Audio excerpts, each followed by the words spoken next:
You, John Fitzgerald Kennedy, do solemnly swear I, John Fitzgerald Kennedy, do solemnly swear that you will faithfully execute the office of President of the United States that I will faithfully execute the office of President of the United States and will, to the best of your ability, and will, to the best of my ability, preserve, protect, and defend the Constitution of the United States. preserve, protect, and defend the Constitution of the United States. So help you God.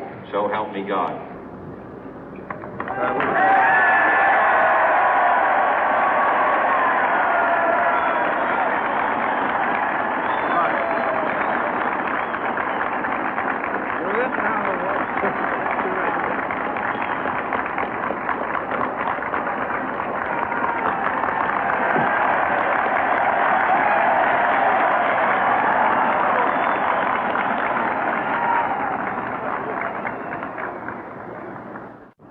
Vice President Johnson, Mr. Speaker, Mr. Chief Justice, President Eisenhower, Vice President Nixon, President Truman, Reverend clergy, fellow citizens.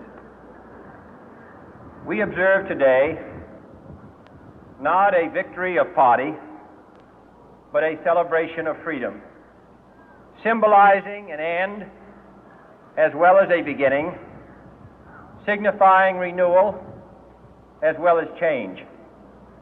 For I have sworn before you and Almighty God the same solemn oath our forebears prescribed nearly a century and 3/4 ago. The world is very different now, for man holds in his mortal hands the power to abolish all forms of human poverty and all forms of human life.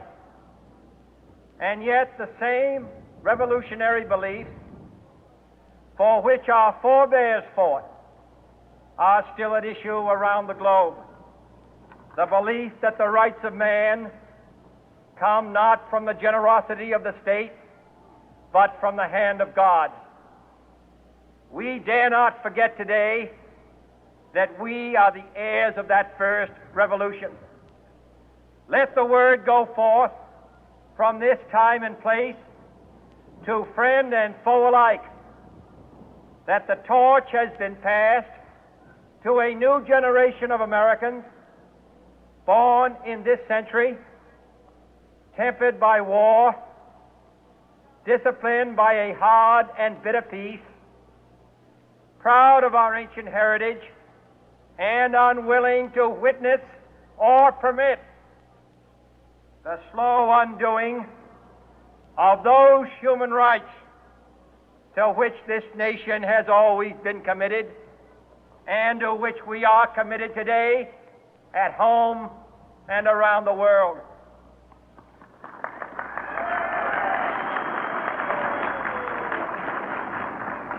Let every nation know, whether it wishes us well or ill, that we shall pay any price, bear any burden, meet any hardship, support any friend, oppose any foe to assure the survival and the success of liberty.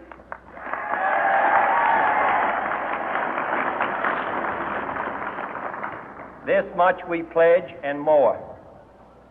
To those old allies whose cultural and spiritual origins we share, we pledge the loyalty of faithful friends.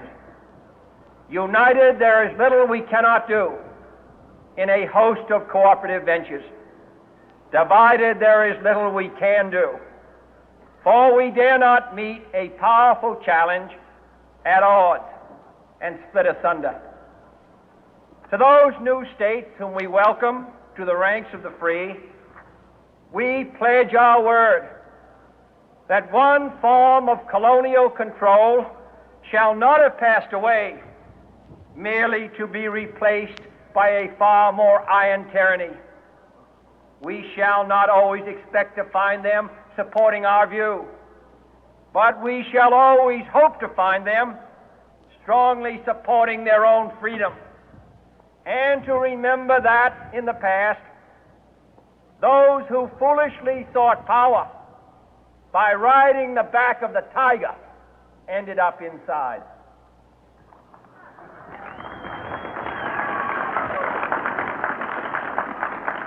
To those people in the huts and villages of half the globe struggling to break the bonds of mass misery, we pledge our best efforts to help them help themselves for whatever period is required, not because the communists may be doing it, not because we seek their votes, but because it is right. If a free society cannot help the many who are poor, it cannot save the few who are rich.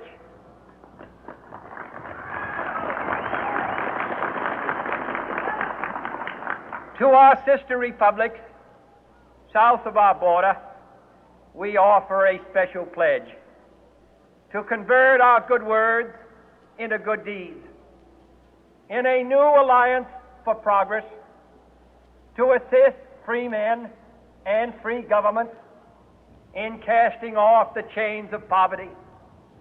But this peaceful revolution of hope cannot become the prey of hostile powers. Let all our neighbors know that we shall join with them to oppose aggression or subversion anywhere in the Americas. And let every other power know that this hemisphere intends to remain the master of its own house.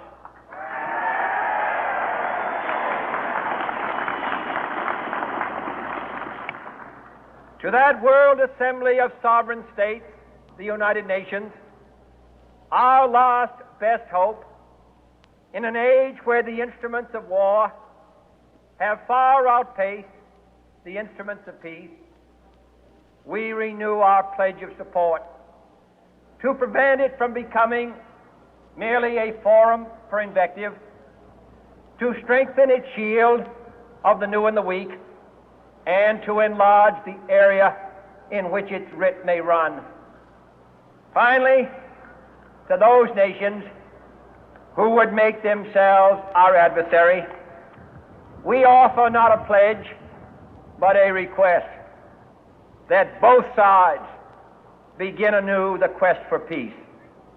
Before the dark powers of destruction, unleashed by science, engulf all humanity in planned or accidental self-destruction, we dare not tempt them with weakness, for only when our arms are sufficient beyond doubt can we be certain beyond doubt that they will never be employed. But neither can two great and powerful groups of nations take comfort from our present course, both sides overburdened by the cost of modern weapons, both rightly alarmed by the steady spread of the deadly atom, yet both racing to alter that uncertain balance of terror that stays the hand of mankind's final war. So let us begin anew, remembering on both sides that civility is not a sign of weakness, and sincerity is always subject to proof. Let us never negotiate out of fear, but let us never fear to negotiate.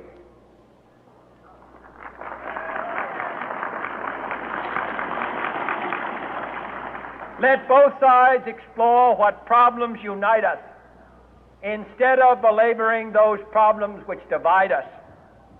Let both sides, for the first time, formulate serious and precise proposals for the inspection and control of arms, and bring the absolute power to destroy other nations under the absolute control of all nations.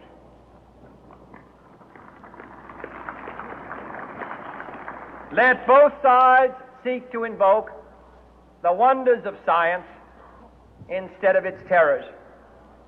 Together, let us explore the stars, conquer the deserts, eradicate disease, tap the ocean depth, and encourage the arts and commerce.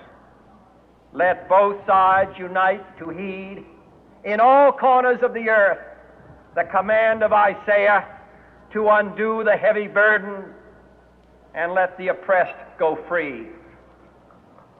And if a beachhead of cooperation may push back the jungle of suspicion, let both sides join in creating a new endeavor, not a new balance of power, but a new world of law, where the strong are just and the weak secure and the peace preserved.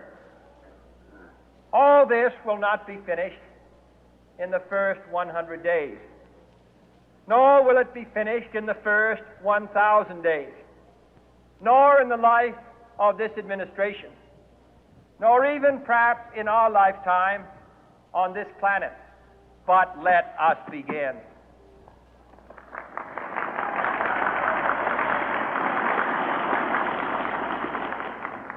In your hands, my fellow citizens, more than mine, will rest the final success or failure of our course.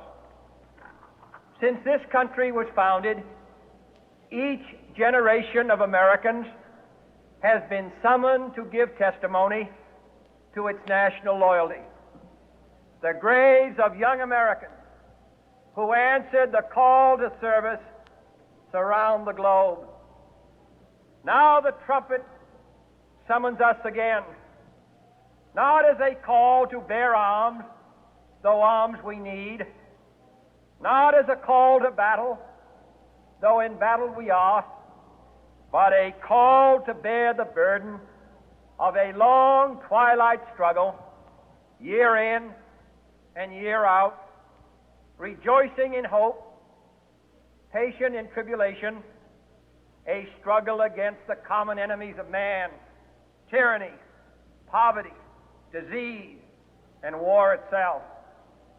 Can we forge against these enemies a grand and global alliance,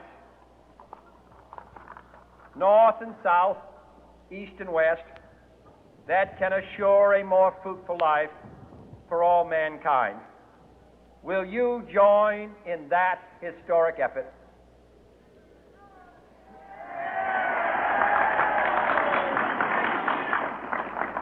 In the long history of the world, only a few generations have been granted the role of defending freedom in its hour of maximum danger. I do not shrink from this responsibility. I welcome it.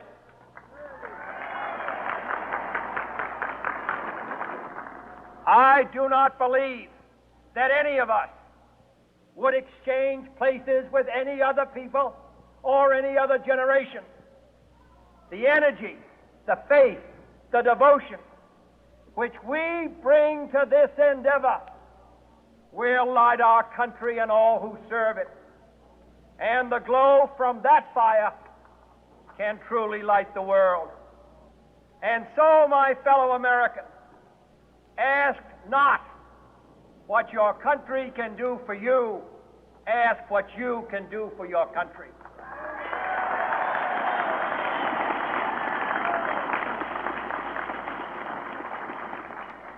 My fellow citizens of the world, ask not what America will do for you, but what together we can do for the freedom of man.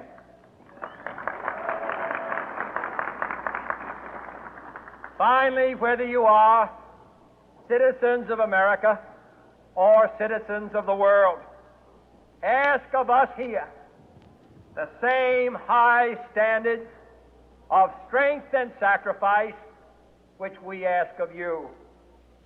With a good conscience, our only sure reward, with history the final judge of our deeds, let us go forth to lead the land we love, asking His blessing and His help, but knowing that here on earth, God's work must truly be our own.